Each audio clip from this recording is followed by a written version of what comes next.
Hello, tasty ഹാൻഡ്സിലേക്ക് എല്ലാവർക്കും സ്വാഗതം. ഇന്ന് ചപ്പാത്തിക്കൊക്കെ ഉപയോഗിക്കാൻ പറ്റുന്ന ഒരു കറിയാണ് ഉണ്ടാക്കുന്നത്. വഴുതിനങ്ങ വെച്ചിട്ടാണ് കറി ഉണ്ടാക്കുന്നത്. ഇതിലേക്ക് വേണ്ട ഇൻഗ്രീഡിയൻസ് എന്തൊക്കെയാണെന്ന് നമുക്ക് നോക്കാം. പച്ച വഴുതിനങ്ങ, നീളത്തിലുള്ള പച്ച വഴുതിനങ്ങ, ചെറിയ വഴുതിനങ്ങയാണ് ഞാൻ എടുത്തിട്ടുള്ളത്. ഏത് ടൈപ്പ് വഴുതിനങ്ങ വേണമെങ്കിലും നമുക്കെടുക്കാം. ഞാനൊരു 6 വഴുതിനങ്ങ ആണ് എടുത്തിട്ടുള്ളത്. അതിൻ്റെ എല്ലാ സൈഡും ഒന്ന് കീറി വെക്കണം, അതിൻ്റെ തണ്ട് കളയാതെ. പിന്നെ വേണ്ട ഇതിലേക്കുള്ള ഇൻഗ്രീഡിയൻസ് ആണ് മഞ്ഞൾപ്പൊടി, ഗരം മസാല, മല്ലിപ്പൊടി, ഉപ്പ്, പെരുംജീരകം, മുളക് പൊടി, മല്ലിയില, വെളിച്ചെണ്ണ, ഒരു നുള്ള് പഞ്ചസാര, ഒരു ടേബിൾ സ്പൂൺ നാരങ്ങ നീര്. ഇതെല്ലാം കൂടി ഇതിന്നെല്ലാം ഒരു 3/4 ടീസ്പൂണോളം എടുത്ത് നമുക്ക് വഴുതനങ്ങയിൽ ഒന്ന് പുരട്ടി വയ്ക്കാം. കീറി വെച്ച വഴുതനങ്ങയിൽ ഒന്ന് പുരട്ടി വെക്കുക. പുരട്ടി വെക്കുന്ന സമയത്ത് കുറച്ച് വെളിച്ചെണ്ണ കൂടി, ഏകദേശം ഒരു ടീസ്പൂൺ വെളിച്ചെണ്ണ കൂടി ഒഴിച്ചിട്ട് വേണം അത് പുരട്ടി വെക്കാൻ. അത് വഴുതനങ്ങയുടെ ഉള്ളിലൊക്കെ നല്ലപോലെ ഈ മസാല പിടിക്കാൻ വേണ്ടിയിട്ടാണ് ഇങ്ങനെ ചെയ്യുന്നത്. ഇനി നമുക്ക് ഒരു പാൻ അടുപ്പത്ത് വെക്കാം. അതിലേക്ക് ഒരു 1.5 ടേബിൾ സ്പൂൺ വെളിച്ചെണ്ണ ഒഴിക്കാം. വെളിച്ചെണ്ണ അല്ലെങ്കിൽ നമ്മൾ ഏതാണ് ഓയിൽ ഉപയോഗിക്കുന്നത് അത് ഉപയോഗിക്കാം കേട്ടോ. ഞാനിവിടെ വെളിച്ചെണ്ണയാണ് ഉപയോഗിച്ചിട്ടുള്ളത്. എണ്ണ ചൂടാവുമ്പോൾ നമുക്ക് ഈ പുരട്ടി വെച്ചിട്ടുള്ള വഴുതനങ്ങ ഓരോന്നായിട്ട് പാനിലേക്ക് വെച്ച് അത് വേവിച്ചെടുക്കാം.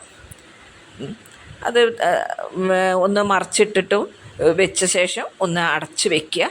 അടച്ച് വെച്ച് ഏകദേശം ഒരു 2 മിനിറ്റ് 3 മിനിറ്റ് വരെ നമുക്ക് അടച്ച് വെച്ചിട്ട് ചെറിയ തീയിലൊന്ന് വെക്കാം. അപ്പോൾ അതിൻ്റെ ഉള്ളിലേക്ക് എല്ലാം ആ മസാലയൊക്കെ നല്ല പിടിച്ച എണ്ണയും അതിൻ്റെ ഉള്ളിലേക്കൊക്കെ ഒന്ന് നല്ലപോലെ ഉള്ളിലൊക്കെ നല്ലപോലെ വെന്തിട്ടുണ്ടാവും. അതിൻ്റെ തണ്ടിൽ നിന്ന് അത് വേറിടാതെ ഒന്ന് ശ്രദ്ധിക്കണം. നമ്മളത് തിരിച്ചിടുന്ന സമയത്തൊക്കെ ഒന്ന് ശ്രദ്ധിച്ചിട്ട് വേണം ഒന്നതൊക്കെ തിരിച്ചിടാൻ. അങ്ങനെ വെന്ത് കഴിഞ്ഞിട്ടുള്ള ആ വഴുതനങ്ങ നമുക്ക് ഒരു പ്ലേറ്റിലേക്ക് മാറ്റി വെക്കാം.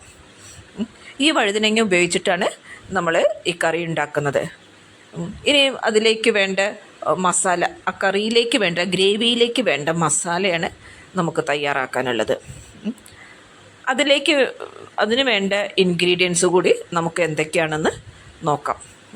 ഇപ്പം ഞാൻ ആ വഴുതനങ്ങയൊക്കെ ഇതിൽ ആയിട്ടുണ്ട്. അത് ഞാനൊരു പ്ലേറ്റിലേക്ക് മാറ്റി വെച്ചിട്ടുണ്ട്. ഇനി ഈ സെയിം എണ്ണയിൽ തന്നെയാണ് നമ്മൾ ഗ്രേവി ഉണ്ടാക്കുന്നത് കേട്ടോ. അതിന് വേറൊരു എണ്ണ നമ്മൾ ഉപയോഗിക്കേണ്ട. ഇത് തന്നെ നമുക്ക് ഉപയോഗിക്കാം.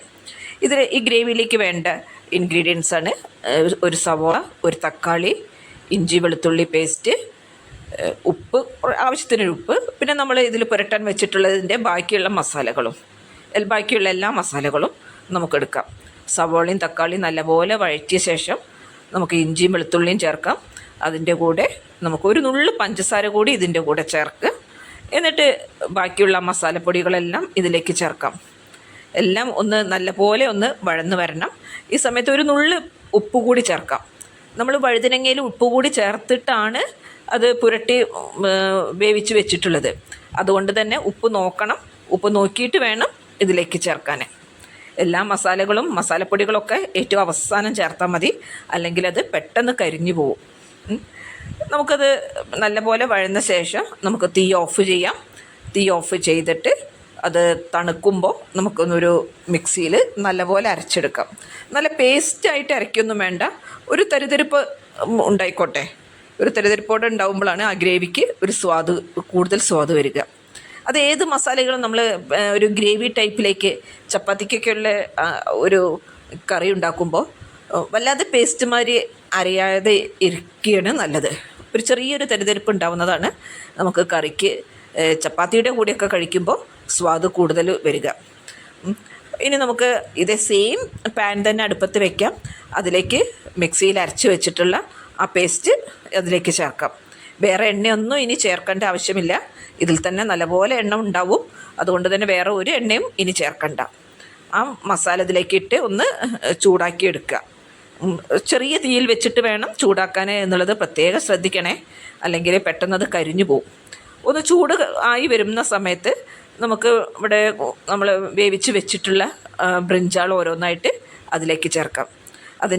നമ്മൾ കീറി വെച്ചിട്ടുള്ള ഭാഗങ്ങളൊന്നും അടർന്നു പോവാതെ നമ്മൾ ശ്രദ്ധിക്കണം. അത് ഓരോ ബ്രിഞ്ചാളും മുഴുവനായിട്ട് കാണുന്നതാണ് കറിക്ക് ഭംഗി. അതുകൊണ്ട് തന്നെ അത് നമ്മൾ നല്ലപോലെ ശ്രദ്ധിക്കണം. ആ തണ്ട് ഒരിക്കലും കളയരുത്. തണ്ട് കളയാതെ വേണം നമ്മൾ അതിൽ കീറിയിട്ട് മസാലയൊക്കെ പുരട്ടേണ്ടത്. ഈ മസാലയൊക്കെ ഇനി നല്ലപോലെ ഇതിലേക്കൊന്ന് ഉള്ളിലേക്കൊക്കെ ഒന്ന് കയറട്ടെ, ഒന്ന് നല്ലപോലെ ഒന്ന് ഇളക്കി കൊടുക്കുക. പിന്നെ നമ്മൾ ഈ മിക്സിയിലോ ഗ്രൈൻഡറിലോ എന്തിനാണ് നമ്മൾ മസാല അരച്ചത് വെച്ചാൽ അതിൽ ഒരു 1/4 ഗ്ലാസ് വെള്ളം അതിലൊഴിച്ച് ഒന്നുകൂടി ആ ഒരു 1/4 ഗ്ലാസ് വെള്ളം കൂടി ഇതിലേക്ക് നമുക്ക് ചേർക്കാം. ഇതിലേക്ക് അതും കൂടി ചേർത്ത് ഒന്ന് നല്ലപോലെ തിളച്ച് വരുന്ന സമയത്ത് നമുക്ക് ഇതിലേക്ക് മല്ലിയില അരിഞ്ഞത് കുറച്ച് ഒരു പിടി മല്ലിയില തന്നെ ചേർക്കാം. വേറെ കറിവേപ്പിലൊന്നും ചേർക്കേണ്ട ആവശ്യമില്ല.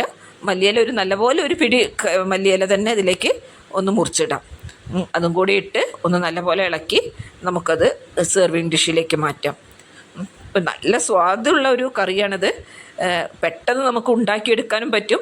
ഈ ചെറിയ വഴുതനങ്ങ നമുക്ക് ധാരാളം കിട്ടുന്ന സമയത്ത് നമുക്ക് ഇങ്ങനെയുള്ളൊരു കറി ചപ്പാത്തിക്കൊക്കെ ഉണ്ടാക്കി നോക്കണം. ആരെങ്കിലും പെട്ടെന്ന് ഗസ്റ്റ് വരുമ്പോഴൊക്കെ നമുക്ക് ഒരു പുതിയൊരു കറി ഉണ്ടാക്കി അവരുടെ മുന്നിലേക്ക് വെച്ച് കൊടുക്കാനൊക്കെ നമുക്ക് അവരുടെ ഒരു നല്ല അഭിപ്രായം കിട്ടാനൊക്കെ സാധിക്കുന്ന ഒരു കറി കൂടിയാണിത്. എല്ലാവരും ഒന്ന് ട്രൈ ചെയ്ത് നോക്കണേ. എല്ലാവരും ഒന്ന് ട്രൈ ചെയ്ത് അതിൻ്റെ അഭിപ്രായം കൂടി ഒന്ന് പറയണം കേട്ടോ.